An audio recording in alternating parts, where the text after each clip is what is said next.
ایک تو آپ کی فرائض ہے، آپ نے نماز پڑھنی ہے، اس میں آپ پھر نوافل نمازیں شامل کروا لیں۔ قرآن پاک آپ بہت زیادہ دن میں نہیں پڑھ سکتے، اس کا تو ایک وقت ہی مخصوص کر سکتے ہیں نا، کیونکہ آپ بیٹھیں گے، وضو کریں گے، پھر کریں گے۔ ہم اہل زبان تو ہے نہیں کہ زبانی یاد ہو، ہم چلتے پھرتے بھی آیت پڑھتے رہیں۔ تو ذکر و اذکار جو ہے اس میں سے آپ وہ نکال دیں جو کہ یہ مختلف سلسلوں نے گھڑے ہوئے اپنے پیر صفا کے واسطے اور اس قسم کی جو کہانیاں گڑی ہے۔ اس کے بعد جو ذکر اذکار ہیں وہ یا اسماعیل حسن ہے، درود شریف ہے، قرآن کی کوئی صورت یا آیت ہے، یا پھر معروف دعائیں ہیں، لا الہ الا انت سبحانک، استغفار، حسبی اللہ، اس قسم کی معروف چیزیں ہیں۔ ان کو کرنے میں کوئی حرج ان کی کیا ہے؟ اور درود شریف کی مستند اس کے بارے میں روایتیں بہت ہیں، مستند حدیث کی اس کی فضیلت کی کیا ہے؟ دیکھیں، خدا کی یاد یہ قرآن مجید میں جگہ جگہ اس کو بیان کیا گیا ہے، اور یہ ایمان کا لازمی ثمر ہے جو پیدا ہوتا ہے کہ خدا یاد کیا جائے، خدا کو یاد رکھا جائے۔ اردو زبان میں ہم دو لفظ بولتے ہیں، خدا کو یاد کرنا اور خدا کو یاد رکھنا، تو دونوں مطلوب ہیں، یعنی خدا کو یاد رکھنا بھی مطلوب ہے اور خدا کو یاد کرنا بھی مطلوب ہے۔ اب خدا کو کیسے یاد کیا جائے؟ تو قرآن مجید نے کہا کہ سب اچھے نام خدا کے ہیں، تم جس نام سے چاہو اس کو پکارو۔ اس کو واضح کر دیا کہ خدا کو یاد کرنے کا جو میرے اندر پیدا ہوتا ہے محرک، وہ اپنا ظہور کرے گا لفظوں میں، اور لفظ اعلیٰ ہونے چاہیے، خدا کو یاد کرنے کے لفظ اعلیٰ ہونے چاہیے۔ اس کے لیے دو ہمارے ہاں باتیں بیان کی جاتی ہیں، حمد اور تسبیح۔ تسبیح کا مطلب یہ ہے کہ میں کسی عیب کا، کسی کمی کا، کسی خامی کا تصور نہ کروں اللہ کے نسبت سے، اور جتنی اچھائیاں ہیں وہ اللہ میں الٹیمیٹ لیول پر مانوں، حمد۔ بس یہ بنیادی بات اتنی ہی ہے کہ ہمیں حمد اور تسبیح کے ادراک کے ساتھ خدا کو یاد کرنا بھی ہے اور یاد رکھنا بھی ہے۔ اب رہے گی یہ بات کہ اس کے جو کلمات ہمارے ہاں بتائے جاتے ہیں، نبی صلی اللہ علیہ وسلم نے بتائے ہیں، جیسے سبحان اللہ، الحمدللہ، اللہ اکبر، لا الہ الا اللہ، اور اس طرح اور بھی چیزیں ہیں جو آپ نے بتائیں۔ آپ کرتے بھی تھے کچھ، ان لوگوں نے اپنے شوق سے پوچھا کہ آپ فلاں موقع پر کیا کرتے ہیں، فلاں موقع پر کیا کرتے ہیں، تو وہ بھی آپ نے بیان کر دیا۔ تو میرا نقطہ نظر یہ ہے کہ یہ انفرادی ہے،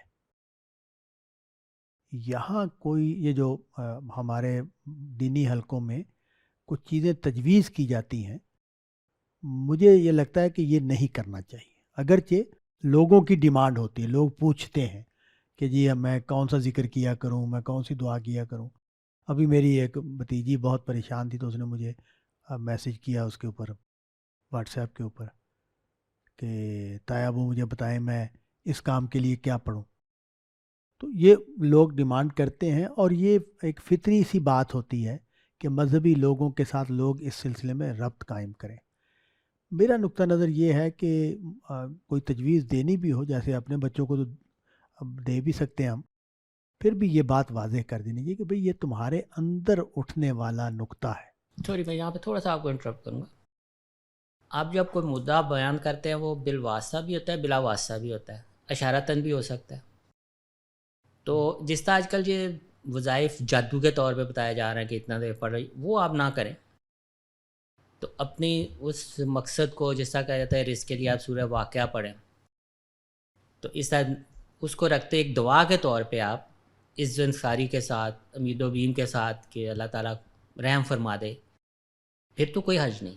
نہیں، دیکھیں اس میں ایک بات جو ہے نا وہ میں ضرور عرض کروں گا کہ یہ جو بات ہے نا کہ یہ کرنے سے یہ ہوتا ہے، یہ تو دعا کی طرح آپ کریں کہ اللہ کی مرضی ہے قبول یہ کریں۔ بات جو ہے یہ اجنبی تصور ہے نبی صلی اللہ علیہ وسلم کی اور قرآن کی تعلیمات میں، یعنی قرآن مجید اس طرح کا کوئی آئیڈیا پیدا نہیں کرتا، دیتا، اور نہ نبی صلی اللہ علیہ وسلم نے پوری زندگی میں اس طرح کا کوئی آئیڈیا دیا ہے۔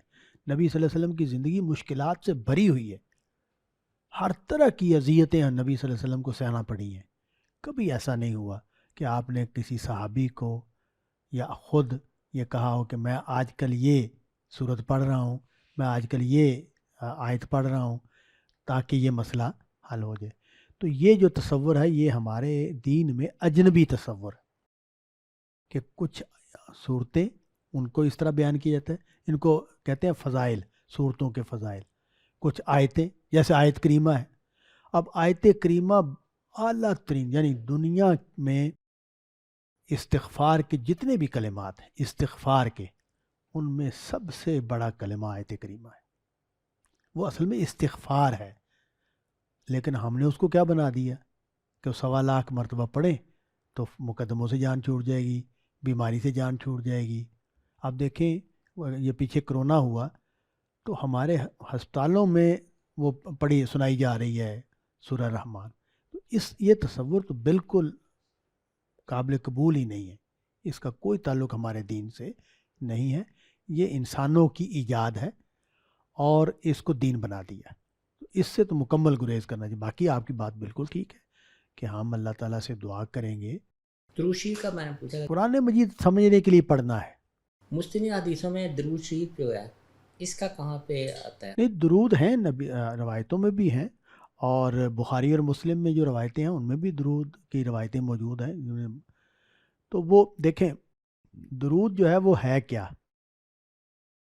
وہ میرا نبی صلی اللہ علیہ وسلم سے محبت کا اظہار ہے. ہم جب کسی سے محبت کرتے ہیں نا تو اس کے لیے خیر کے طلبگار بنتے ہیں. یہ ہماری محبت کا لازمی نتیجہ ہے. تو جس شخص کے ہاں نبی صلی اللہ علیہ وسلم کی محبت نہیں ہے اس شخص کو تو ایمان ہی مکمل نہیں ہے. تو یہ محبت کا ظہور ہے. ہم نے یہاں بھی مصیبت کر دی ہے. ہم نے کہا کہ درود پڑھنے سے یہ ہوتا ہے، درود پڑھے کے بغیر دعا نہیں قبول ہوتی. کوئی بھی دعا کرنی ہو پہلے 3 مرتبہ درود، بعد میں 3 مرتبہ درود بیچ میں. یہ سب ہم نے جو کیا ہوا ہے، یہ درود کی جو اصل حقیقت ہے اس کو نظر انداز کر دیا. درود میری نبی صلی اللہ علیہ وسلم سے. اب دیکھیں حضور کا جملہ کہ جس نے میرا نام سنا اور مجھ پر درود نہیں بھیجا. تو یہ کیا بات ہے؟ یہ اظہار عقیدت ہے، یہ اظہار تعلق ہے کہ میری زندگی کی سب سے اہم شخصیت کا ذکر میرے سامنے ہو تو میں اس کے لیے مجھے یاد آتا ہے تو بڑی مجھے حیرانی ہوتی ہے. میرے والد صاحب جب بھی اپنے والد کا ذکر، وہ فوت ہو گئے ہوئے تھے، جب بھی ذکر اللہ بخشے، اللہ، میاں جی کہتے تھے اپنے والد کو، اللہ بخشے میاں جی نے یہ کہا، اللہ بخشے میاں جی یہ کرتے تھے. تو یہ جو اللہ بخشے آ رہا ہے یہ ان کا اپنے باپ سے تعلق ہے جس کا ظہور ہو رہا ہے. ہم نے اس کو کل کر دیا ہے. ہم نبی صلی اللہ علیہ وسلم سے جو تعلق ہمارا ہونا چاہیے اس میں جیتے ہی نہیں ہیں. ہم نے تو اس کو کیا بنا دیا ہے، رسم بنا دیا ہے. اس کو ایک وہ مذہبی قسم کا عمل بنا دیا ہے، روحانی قسم کا عمل. تو اس کا یہ درود کی حقیقت کے خلاف ہے.